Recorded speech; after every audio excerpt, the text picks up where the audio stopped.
Good morning students. Welcome you to 10th standard English class. In today's video, we are going to see Unit 7 Prose lesson, The Dying Detective, written by Arthur Conan Doyle. First, we'll see about the author. Sir Arthur Ignatius Conan Doyle was a British writer best known for his detective fiction featuring the character of Sherlock Holmes, which are generally considered milestones in the field of crime fiction. Doyle wrote 46 short stories featuring the famous detective. The story is narrated by the character Dr. Watson, originally a physician. In 1887, he published A Study in Scarlet, the first of 4 novels about Holmes and Dr. Watson. In addition, Doyle wrote over 50 short stories featuring the famous detective. The Sherlock Holmes stories are generally considered milestones in the field of fiction. His notable works include Stories of Sherlock Holmes and The Lost World. So here it tells that he is a British writer well known for his detective fiction. First we'll see who is a detective. Detective means a person whose job is investigating crimes. Next, fiction means it is a literature, describes imaginary events and people. And here this is a story, that is The Dying Detective. Story is narrated by the character Dr. Watson, who is a doctor by profession, accompanying Sherlock Holmes to solve the cases. Here, the detective Sherlock Holmes was seriously ill. He wanted to meet his assistant Watson. He asked his landlady to get him. Watson was surprised to see the condition of his master. Was Watson able to save his master? Read on to know more about the underlying story behind Holmes' sickness. Before that, we'll see the characters and the gist of the story. We'll see the characters. Sherlock Holmes, he is the detective. Watson is his assistant. Then landlady is Mrs. Hudson. Next, Mr. Culverton Smith, who was responsible for Victor Savage's death. We'll go for the gist of the story now. Mrs. Hudson, the landlady, that is, landlady means a person who rents out property or land. She is the landlady of Sherlock Holmes, came one day to Dr. Watson, informed him that Mr. Holmes was dying. Mrs. Hudson informed him about the horrible condition of Holmes. Holmes warned Watson not to touch him as his disease, tarpaulin fever on the Black Formosa plague, is very contagious. Holmes requested Watson to wait patiently for 2 hours and read books. An important task was given to Watson by Holmes. He asked him to fetch Mr. Culverton Smith, a Sumatra planter who knew about Holmes' illness better than any other doctor. Smith came to see Holmes. At the request of Holmes, Smith turns up the gas lamp and finds Holmes sitting up on the bed. Holmes apologized to Watson for undermining Watson's capability as a doctor. He narrated the whole truth to Watson. Let's see the story in detail. Mrs. Hudson, the landlady of Sherlock Holmes, came to me and said, "Mr. Holmes is dying, Mr. Watson. For 3 days he has been sinking, and I doubt if he will last another day. He would not let me get a doctor. I told him I could not stand it any more and would get a doctor. He replied, 'Let it be Watson then.' I was horrified, for I had not heard about his illness before. I rushed for my hat and coat. As we drove back, I asked her about the details." So here we'll see the explanation for this paragraph. So Mrs. Hudson, who is the landlady of Sherlock Holmes, came one day to Dr. Watson. She informed him that Mr. Holmes was dying. For 3 days his condition was deteriorating and needed Dr. Watson at his bedside. Dr. Watson, the companion and friend of Sherlock Holmes, was horrified to hear the sad news of Sherlock Holmes. Next paragraph. There is little I can tell you, sir. He has been working on a case down at Rotherhithe near the river and has brought his illness back with him. He took to bed on Wednesday afternoon and has never moved since. For 3 days, neither food nor drink has passed his lips. Why did you not call a doctor? I asked. He won't have it, sir. I didn't dare to disobey him. Okay, we'll see the explanation for this now. Mrs. Hudson informed him that Holmes got this sickness when working on a case down the river, Rotherhill.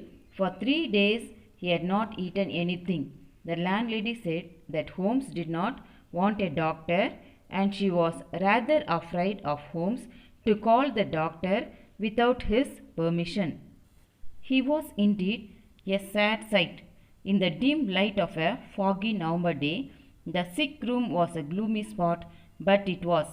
The gaunt face staring from the bed that brought chill to my heart. His eyes had the brightness of fever. His cheeks were flushed and his hand twitched all the time. He lay listless.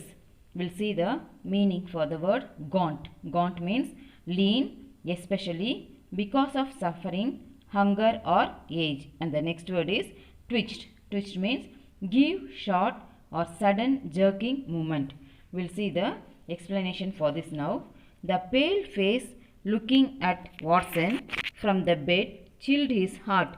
Holmes' eyes shone bright with fever, cheeks were red, hands twitching, and he lay helpless on the bed in a dull room on a foggy November day.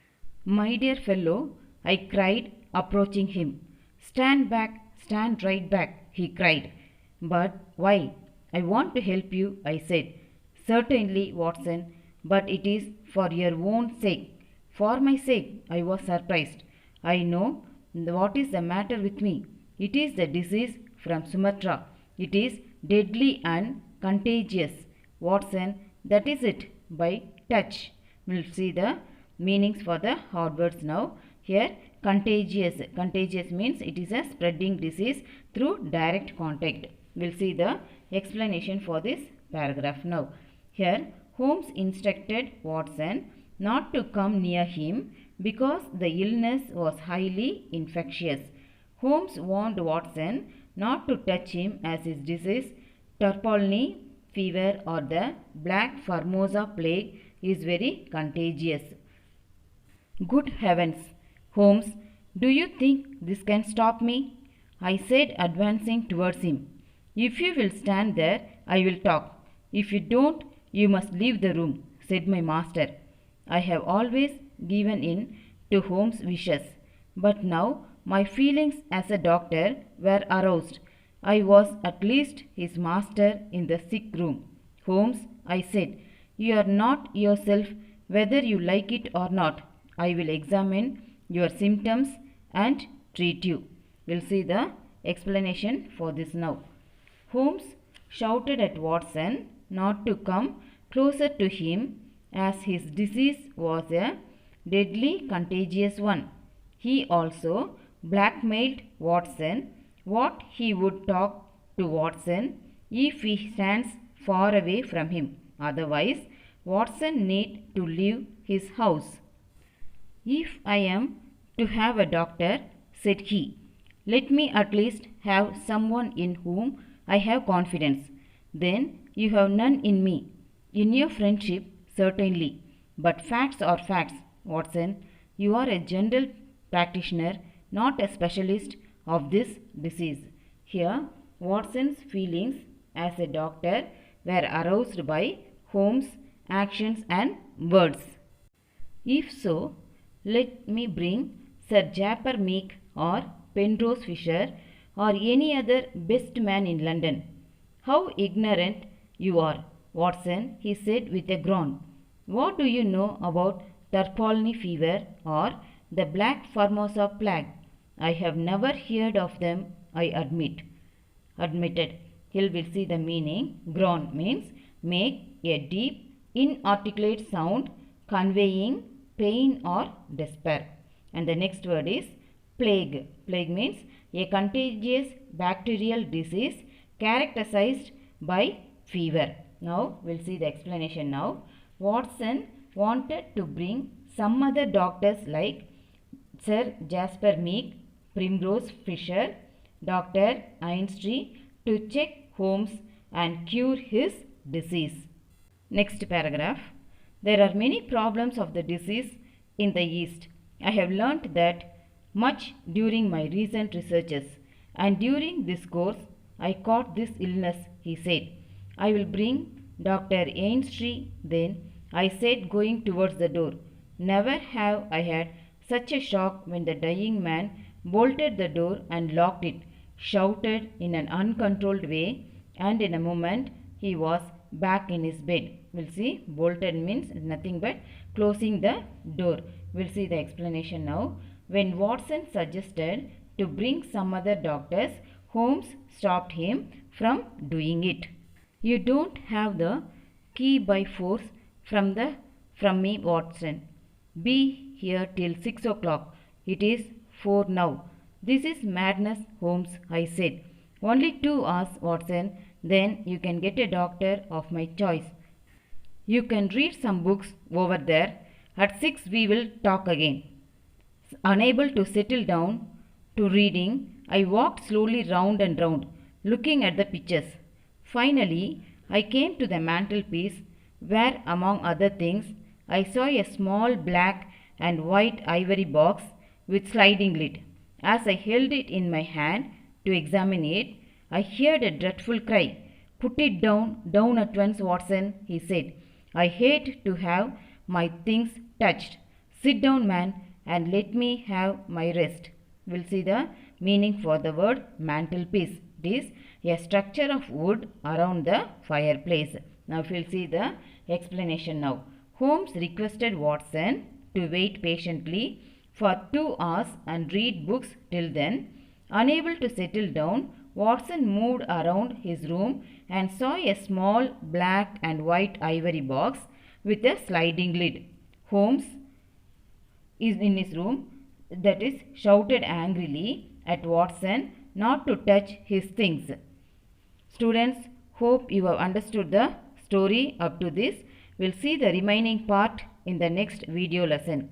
Kindly go through the lesson once again in a book.